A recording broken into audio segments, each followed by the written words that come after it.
everyone, and welcome to Jack and Cat Adventures. Today we're going to be making beef brisket. Now Jack cut this and he cleaned a lot of the fat off. You don't want a ton of fat, just a nice light layer. This is a really tough cut of meat. It's going to cook for a really long time, so schedule your food accordingly. It could take up to 5 hours in the oven, okay? So let's get started. This is if you want to do, there's no measurements on this part. I cut up a bunch of garlic and I'm going to stick it into the brisket. That gives it really good flavor. So let's get started. I chopped up a bunch of garlic. If you don't like garlic, don't do this. This is your recipe. Alright, so I'm just going to cut slits in here.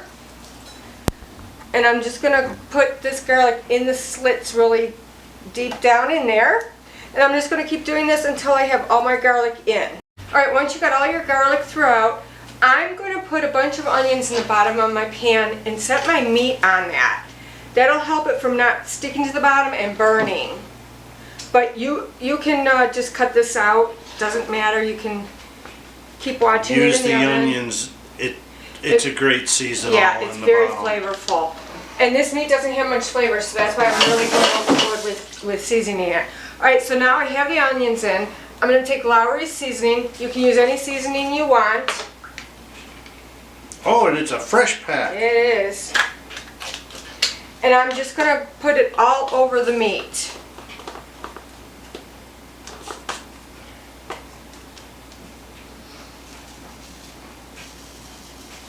And then I'm going to rub it in. You can liberally Yes. season this. It's a large cut of meat in there, That's why we put the garlic in there and season it really heavy. I like this because it's really easy just to put it in the oven and go. And later on, probably about 2 hours before I think it's done or whatever. Hang on, you missed the side over here. I'm turning it. Oh, okay. Never mind. I'll back behind the camera.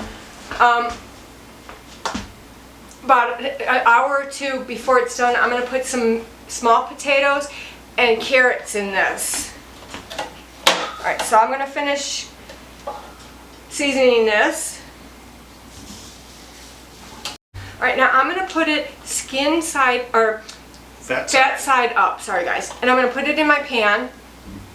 Alright, once we have it in the pan, you're going to put about a cup and a half of beef broth. Now, I don't want to open a beef broth just for a cup and a half, so I'm going to use the Better Than Bouillon beef and really hot water. And I'm just going to mix it together. Make our own. And you also get a stronger flavor with this one because you can add what you want. Alright, once our meat is in our pan, let's move on to our gravy. You're going to need 2 cans of cream of mushroom soup.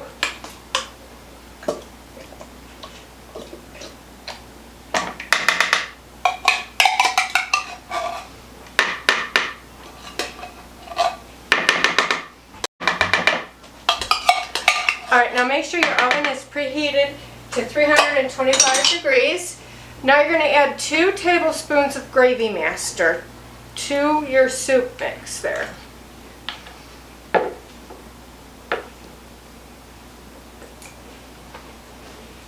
New too.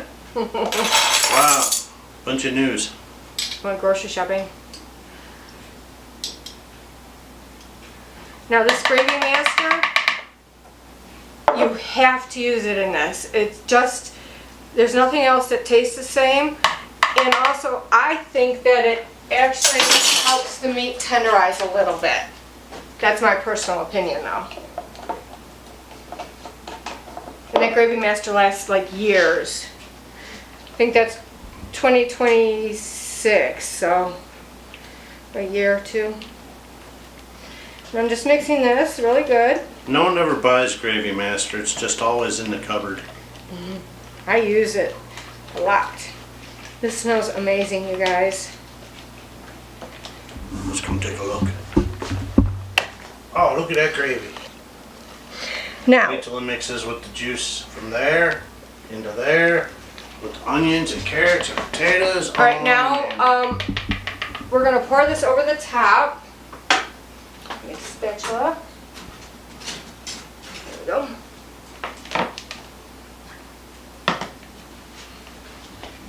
little bit of gravy master still not stirred in. Okay, and I'm just going to pour this over the top.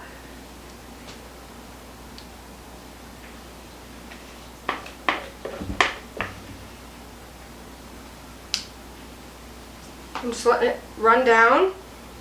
Once that fat starts to render down, it'll go down around the sides and underneath. Once it starts cooking, after about an hour or two, check your water level. If it's going down too much, add a little bit more water or broth, whatever you're using. I would suggest using broth with this just to add more depth of a flavor, and I do suggest using the Better Than Bouillon because you could add a lot more flavor to that water with the bouillon. Now this is going to go into our oven for about 3 to 5 hours. And make sure it's covered. You can cover it with foil or the lid. Alright, so this took 6 hours, and I ended up taking some juice out because even though I only added a cup of liquid, this was still frozen in the middle when I put it in, so a lot of that juice went back out into my pan. So what I'm going to do is I'm going to make homemade gravy, and all you do is take your drippings from your pan, add cold water and some flour or cornstarch mixed together, and then put it into your boiling pot of sauce that will turn into gravy, okay? I also did not put the potatoes and carrots in with the roast because I had no room in the pan for it. This was, you know, a big chunk of meat. Huge. And so what I did was I cut the potatoes into quarters, and I salt and peppered and olive oiled, and I baked them at 400 for about 25-30 minutes until they were golden brown. And I sliced up the carrots kind of into sticks, and same thing, salt, pepper, olive oil, and I like to get mine fork tender and have a little bit of black char on them in the oven, okay? So let me taste this because everybody says... Oh man, look at that chunk fall out of there. That's how it should be. It should just fall apart. I have to say, it is delicious, you guys. So please like, share, comment, and subscribe. And remember, you do you.